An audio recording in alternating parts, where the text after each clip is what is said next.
Welcome back, Rush. Media Day rolls on. We've got the Skyridge Falcons in the house. We're thrilled to have Coach Justin Hem, who's going into year four, and a bunch of his star players. Coach, I'll start with you. If you just want to give us a state of the program right now, I know we still got a lot of off season to go with summer camp and stuff like that, but just give us an overview of how things have been going in the weight room, 7-on-7 stuff, and kind of a state of the program. Yeah, overall, I think it's been a great offseason. We tweaked some things up this offseason, changed some things, and I think the boys have responded really well. We started our offseason back February 2nd, going through offseason lifting, conditioning. As we got into spring and sevens and all that stuff here, transition to summer.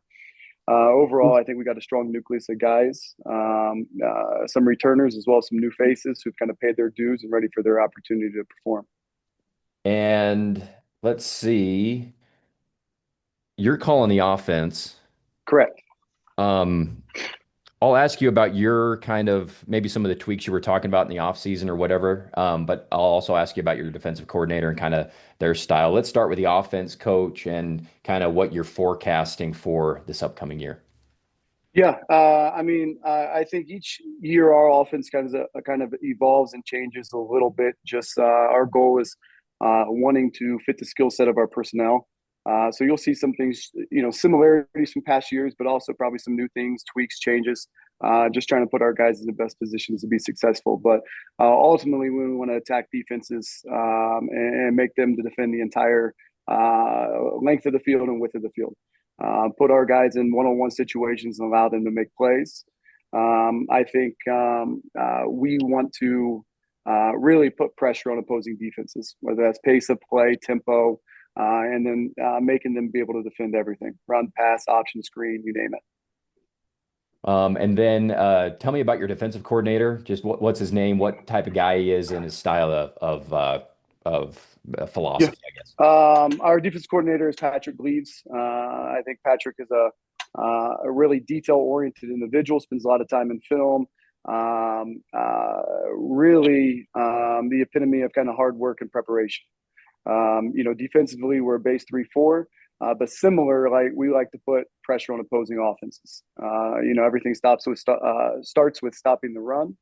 We love to create takeaways, but stopping the run, be able to put teams in third and longs, being able to go after the QB and put pressure on them. I think we do a variety of things defensively, from a variety of coverages, fronts, pressures, things like that that challenge opposing offenses. You guys had another awesome year last year, coach, but I'm wondering what's something you think this group might be able to even do better than last year? What aspect of the game you think they might be able to even take it a little further? No, absolutely. Part of that stuff was just accountability and work ethic, things that we tried to instill here this offseason that I think boys have responded well with. But additionally, we had a lot of young guys playing up front, offensive line and defensive line, where we're returning, five guys on the front, up front that started multiple games. And similar defensively, returning multiple guys that started. So just the foundation with the trenches, I think we're going to be Wow. better both sides of the ball. And then our returners, from the skill standpoint, these guys have had a tremendous offseason from Okay. the seventh season, weight room. Our skill guys with some returning faces as well as the new faces. These guys are ready, and we're excited for them to have the opportunity to perform here on Friday nights. Okay, I know this is always a tricky question because it's so fluid and all that stuff, but roughly, what is the returning starters on offense and defense? Yeah, I'd say roughly, five on offense, probably five on defense. Okay, awesome. Okay, I'm gonna have the players start talking here, but Coach, I'll have you kind of tell us a little bit about each one before I talk to them. Let's start at the quarterback. That's Jagger, and Okay. just what your expectations are for him this year. Yeah, we're excited for Jag. He's had, again, his preparation is very unique as far as how he attacks, weight room, film, you name it. And he's been in our scheme, our system for a number of years now. And really, he's an extension of the coaching staff on the field. Right? He knows where guys are supposed to be, when they're supposed to be there, and does a tremendous job of orchestrating the offense, but also distributing the ball to each and every single skill player. Okay, excellent. Jagger, Give me your perspective on the offensive line this year. Coach just was talking about it'll be nice to have returning starters in the trenches this season. Tell us a little bit about, from your perspective, how nice that's going to be to have a experienced O-line. Yeah, it's awesome. O-line is one of the most important position groups on the field, and having returning starters experience playing varsity is super important.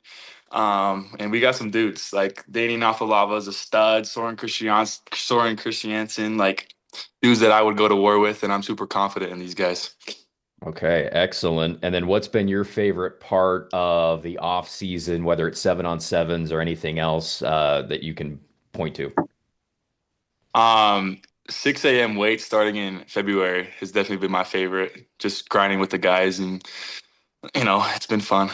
Who's the hardest guy to out squat on this team, Jagger? Man. Well, I don't. We have split it up to skills and O line. Skill So guy. Give me a skill guy. Brandon Warren, he Uh, always pushes the weight, and it's hard to keep up with him.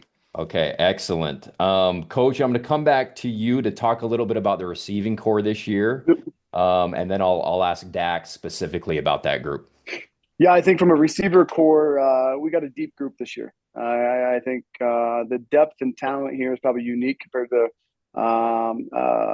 past years, right? I mean, we got some Okay. guys here that can play, and a variety of skill sets between each of these guys as well. When we look at the receiver core, you got Dax here who'll play some slot for us. On the outside, you got Amarian Sanders, Melosi Shepard, and then you can mix in some sprinkle some other guys from Steeler Wesley, Cole Walworth, Jaden Tahi, Eli Mortensen. Right, I think we're 6, 7, 8 deep here with guys that we trust on Friday nights and guys that all I think are one-on-one problems. And each kind of bring their own skill set, own talent, and it's our job as coaches kind of put them in the situation to be successful.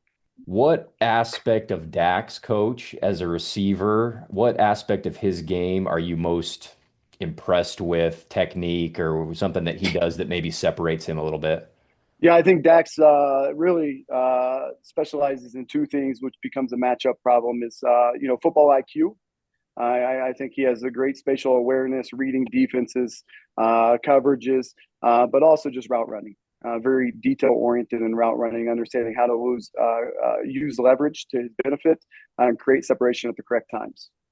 Excellent. All right, Dax, tell me about the competitiveness of this receiver group this year. It sounds really deep and like you got a bunch of guys that are vying for time on the field.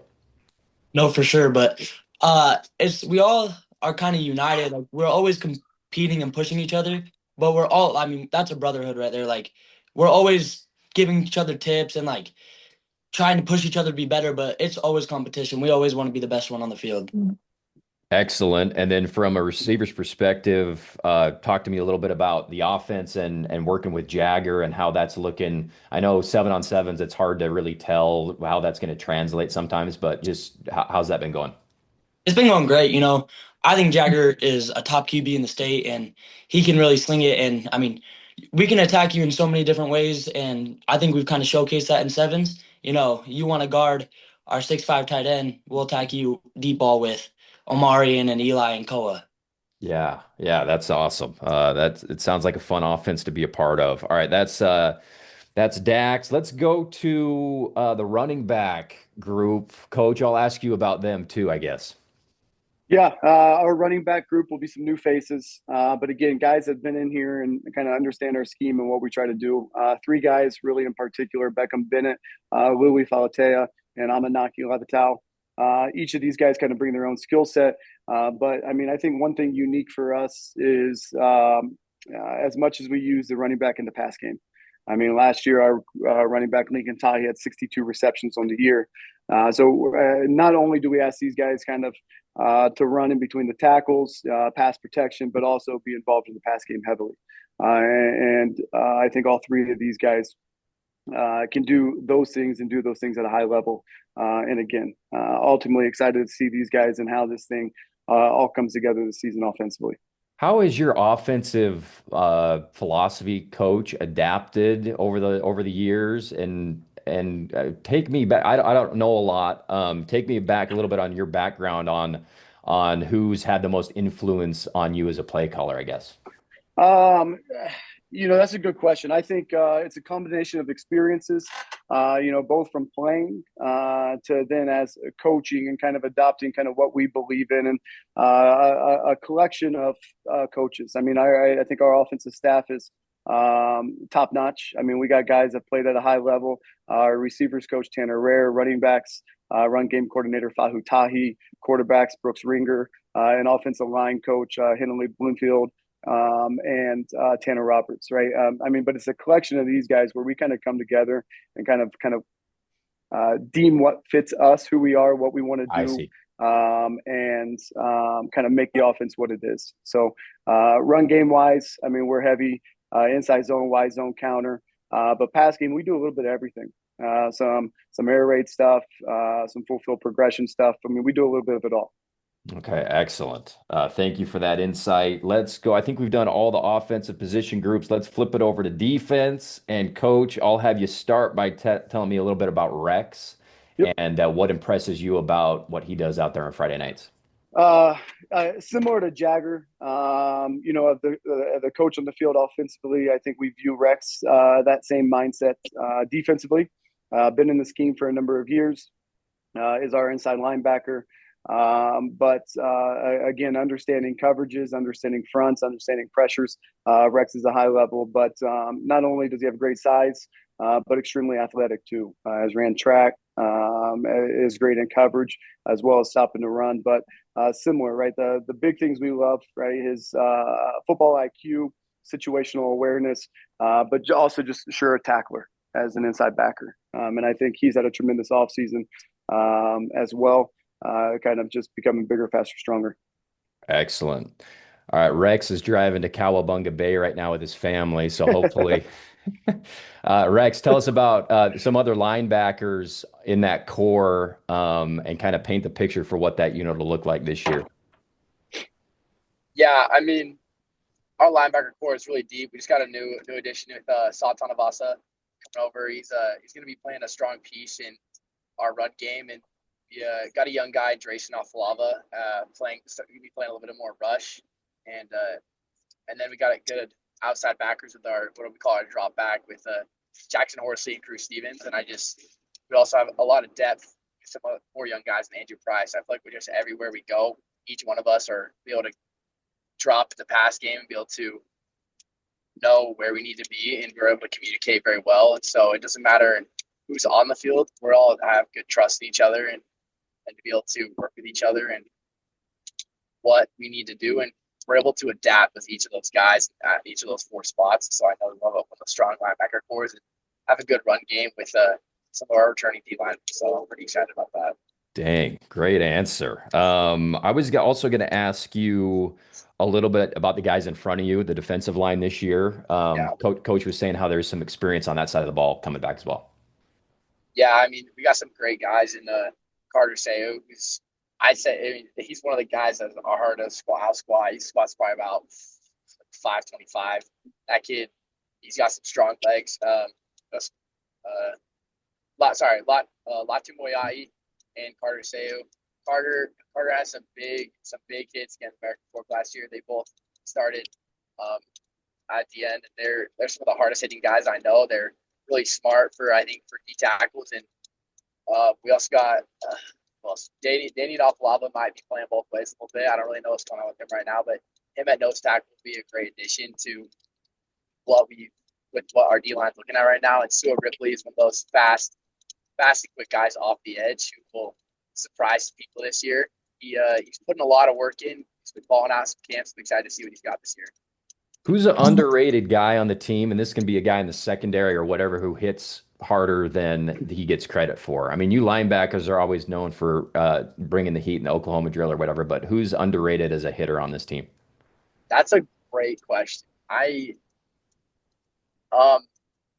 probably got to get credit to some of my safeties and Jaden Tahi. I mean, I think that kid will be able to get out some good hits, but at the same time, Sua Ripley and a little bit of Cruz Stevens. I mean, everyone on our defense is going to be able to be very strong tackler and very sound tackler. So I'm excited to see who gives out certain hits, because I think in each game, at each level, in each play, someone else is going to be making a play just because we got trust in each other to go out there and make a play. So we just got to fill our gaps and know that our teammate will be able to come out and make that big hit. Excellent. Thanks a lot, Rex. Great job. Thanks for making time for us today. Let's go to Dason Yes, sir. Merrill at cornerback. Coach, I'll have you give us an overview of the secondary first, and then we'll talk with Dason. Yeah, I think similar to our skills offensively, our DBs are a deep, talented group. You got Dason at corner. Some others, we have Crew Stevens, Jaden Tahi, Eli Mortensen, Ethan Schriever, and Trey Harper. We got a handful of guys here that play at a high level, but can also play a couple different positions, whether that's a nickel or some guys bouncing between corner and safety. It's a deep, talented group, rangy group. And again, I think having the talent and the ability to play some man coverage and do those things defensively allow us to be multiple and create a variety of pressures and looks and things up front as well. So those two things go hand in hand. But again, this DB group is a very talented, deep group that we're excited for. Let's see. First game against Mountain Ridge, I think at their place. I mean, this is a heck of a schedule, Coach. Obviously, Region 3 is known for being the, whatever people want to call it, the SEC of the state or whatever. But tell me about kind of week 1, I guess, that first matchup against a really good Mountain Ridge team. Yeah, similar. We opened up with Mountain Ridge last year at home, and it is a great week 1 test. Coach Robbins and those guys do a great job. And both scheme-wise, offensively and defensively, and Coach Peck defensively, they're extremely well-coached and talented group. And I think, going into year 2 with that staff, they're going to even be better than they were last year. They were a state semifinalist, and for a Thursday night game to open up the season, we're going to have to be ready. Awesome. And then lastly, Coach, just give me an overview or just kind of your perspective of Region 3 this year. And I know how competitive and how much parity there is and stuff like that. And you're probably asked this a bunch, but just kind of being a part of that region that's so competitive every year. Yeah, it's a tough region, right? And you see that every single year. Last year, 3 of the 4 teams in the state semis were Region 3. I mean, you could probably go back the last 4, 5, 6 seasons and see probably 3 Region 3 teams in that semifinals, which shows a lot to the credit of coaching that we have in this region, as well as the players, the athletes. I ultimately, it's a challenge for us. There's no weeks off. Every single week is a grind that we got to prepare for. But I think any of these coaches would view it the same way. All this does is kind of set you up for playoff football, as far as the mindset and approach that's needed and required every single week, where you finish, region here, you go straight into playoffs, and that same mentality is required. Yeah.